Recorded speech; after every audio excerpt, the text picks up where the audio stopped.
Morning. Happy Friday. I'm going to give y'all just a second to hop on here. Excuse my voice. I don't know why. I feel like I'm losing it. That's kind of become a Friday thing. I'm not really sure what that's about. How was your holiday?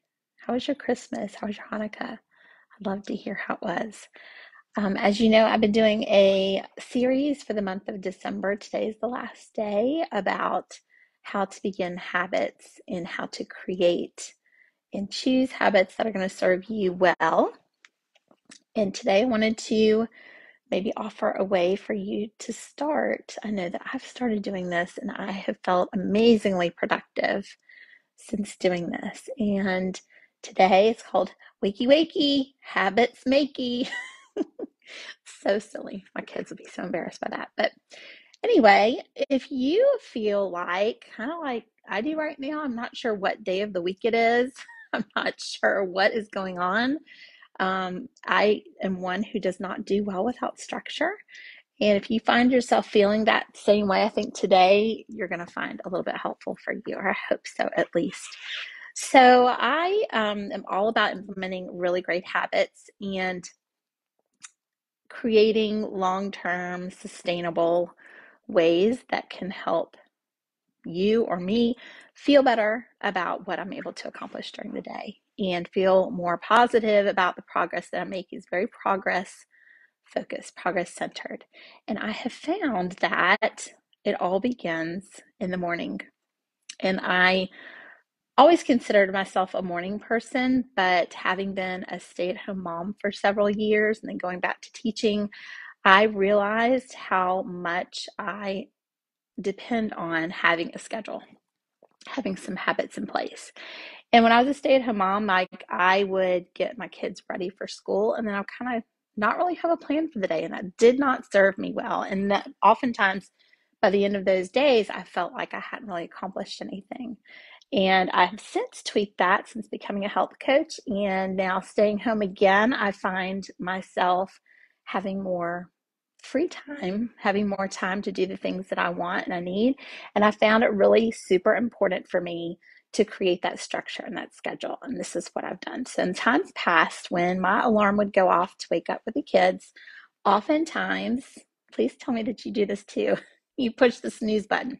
How many of y'all do that? That used to be me. I used to do it 2 or 3 times, snooze, snooze, snooze.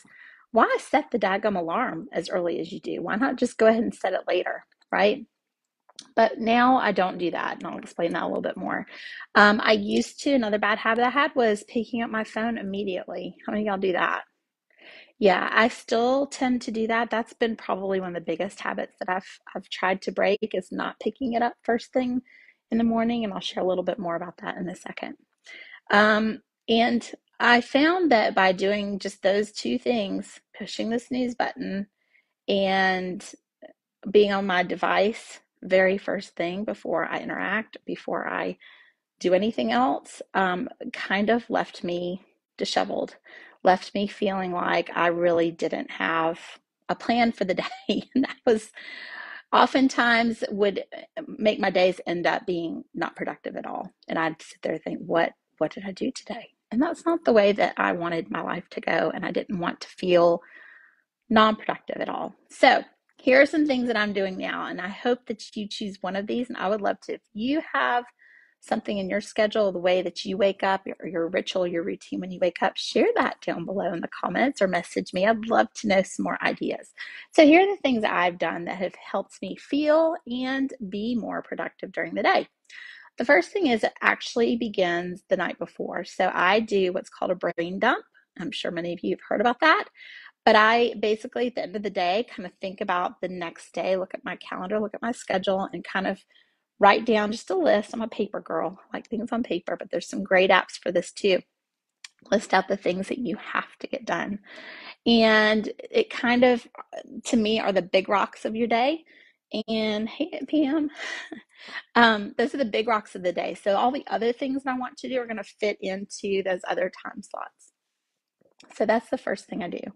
When my alarm goes off, I no longer push the snooze button. And some of y'all might think that's really hard to do. I encourage you that if you just have a hard time that you have to get up, just set the alarm for that time. Don't set it earlier so that you can push the snooze button, because what happens is you're not keeping that promise to yourself. You're not sticking to that alarm, and you'll find, and I have found, that later on in the day that I wasn't keeping promises to myself, because when the alarm goes off and I'm pushing snooze, well, guess what? Everything else I have on my list may or may not happen. So we don't want that to happen. So that's been really helpful, just not pushing the snooze button. Hey, David. Hope you're having a good day. um, the other thing I do, once my alarm goes off, the first thing I do not pick up my phone. The first thing that I do is I think of 3 things I am grateful for. That sounds so stupid and silly, but y'all, if you want to change your attitude, and I know we've had a lot of life going on in our household lately, it has been so helpful to begin my day by thinking of 3 things I am grateful for. So, for example, today I am, number one, most grateful for my husband, Ken. He has been so supportive. I am starting something brand new, really stretching my neck out there in 2023, learning some things that I never envisioned myself wanting or needing to learn.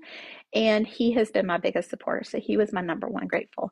Also grateful for this little guy behind me, if y'all can see, Sammy.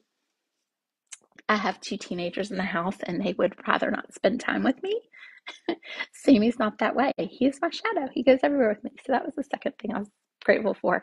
And the third thing, believe it or not, I'm super grateful for the help. We've had some challenges the past few weeks, nothing major, but it just made me realize how grateful I am for being able to wake up feeling great. Having a plan is another great thing. So start your day with gratefulness.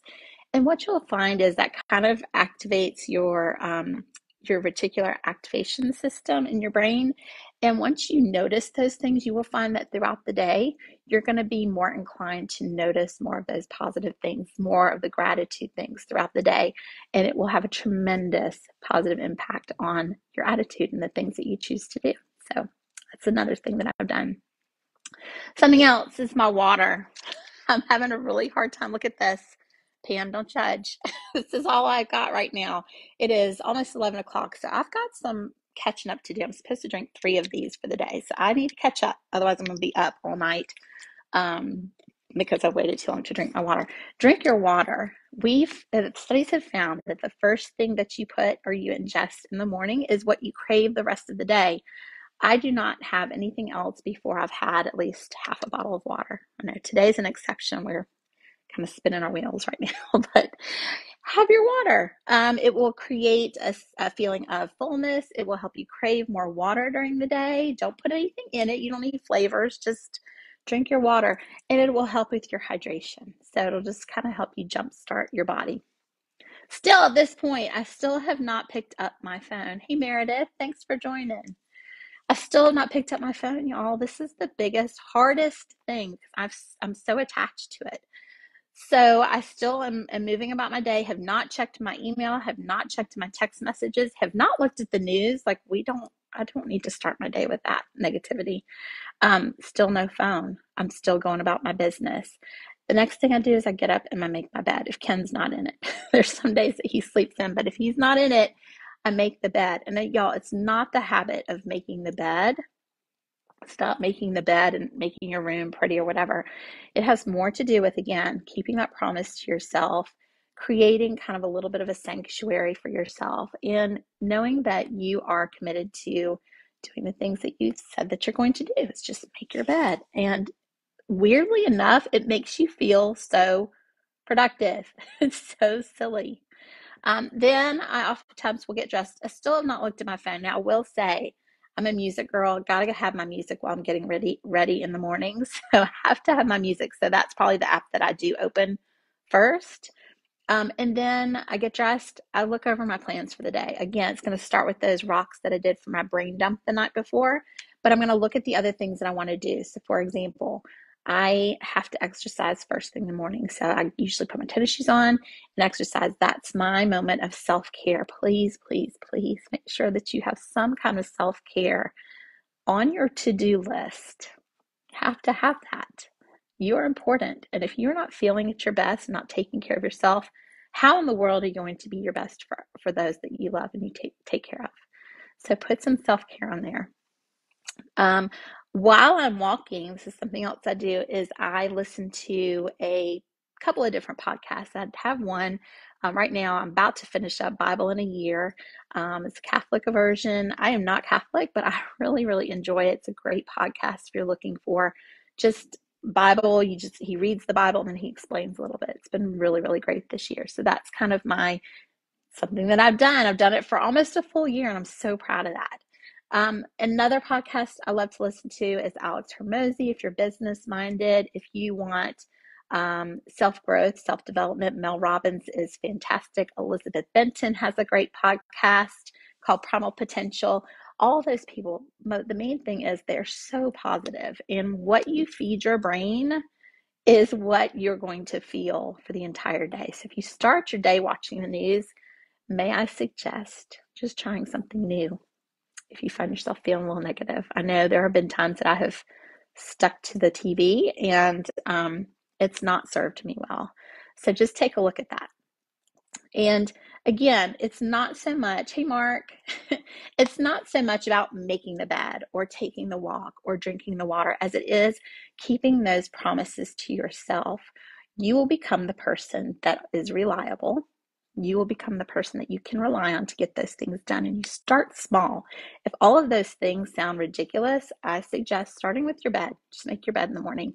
Do that for a few days. Add in one of the other suggestions I had. Add in something else that you think you're going to benefit from, but start small. And once you become regular in doing those and consistent in doing those, add something else in. And then guess what? You are going to be the person that you can count on that can finish those promises that you've made to yourself to put you in a better position.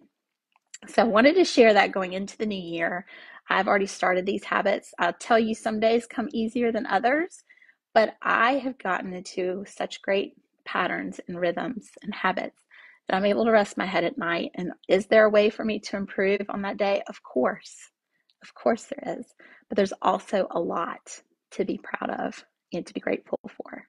So I hope you found that helpful. Please, please, please message down below. Let me know what is something that's a part of your daily habits or daily ritual, morning ritual specifically, that have kind of helped you kind of get that ball rolling for the day. I would love to know what that is. So thanks so much for joining me. Again, if you're interested in knowing more about what's coming in 2023 and you'd like to work with me, just send me a message and I'll send you the link to gathering that information. So have a wonderful day. Happy New Year. Love, love, love the new year. Love the new opportunities. Have a great one, guys.